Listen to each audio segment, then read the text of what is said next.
Good morning. Thanks for joining us for the Ag Report. Well, 3 farmers in Hill County have been experimenting with composting in an effort to find new, better, and more affordable ways to feed their crops. Sean Preputton, Larry Johnson, and Alec McIntosh have been making their own compost extract to improve their soil health.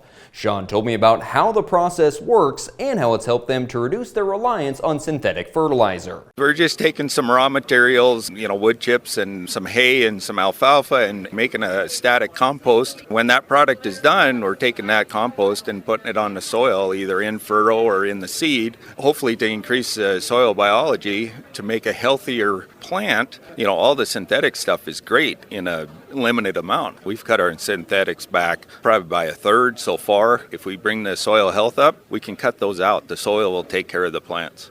Well, as we try to gauge the direction of the cattle market in the coming years, one figure to watch closely is the supply of replacement heifers. USDA reported their replacement inventory down 1.4% from last year at 4.8 million head, the lowest since 1950.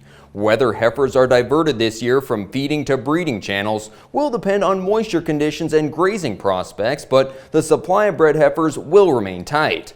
We will likely see more heifers retained this year, but the 70-plus year low in replacement heifers confirms that a rebuild of the cow herd is likely still a couple of years down the road. Thanks for joining us this morning. We'll see you back here to talk about our markets.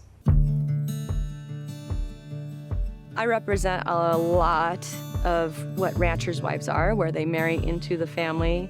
Coming into established ranch, the expectations of that is just absolutely overwhelming.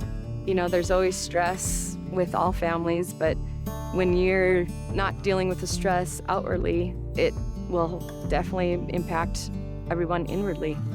You may feel alone, but you're not alone. Welcome back to the Ag Report. The federally subsidized crop insurance program is projected to cost an additional $27 billion over the next decade. That's an increase of 29%.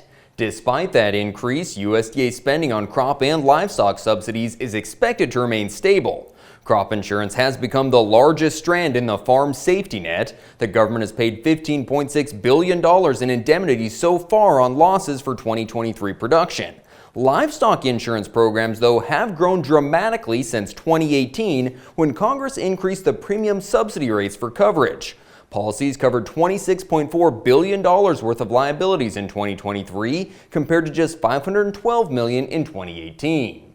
Well, mostly higher trade in the cattle futures. Feeders actually at their highest levels in 4 months as we await a cattle on feed report tomorrow that's expected to be pretty price supportive. The cash-fed cattle trade was $1 to $2 lower last week. We have seen improved profitability for packers and feed yards. That last week's cash trade averaged $180 on the hoof and $286.5 in the beef. Bred cattle continuing to sell higher. At Lewistown Livestock, young bred cows top the market at $3,150, bred heifers up to $3,000, and solid mouth cows mostly $2,000 to $2,500. At the Newell Sheepyard, 70 and 80 pound lambs sold from $230 to $244, older bred used from $140 to $185 a head, and corn futures back to new contract lows, and wheat giving back a substantial portion of Tuesday's gains. A vastly improved winter wheat crop from recent years and favorable weather in South America is keeping a firm lid on the grain market, at least for now. Thanks for joining us for this morning's report. Hope you have a great day.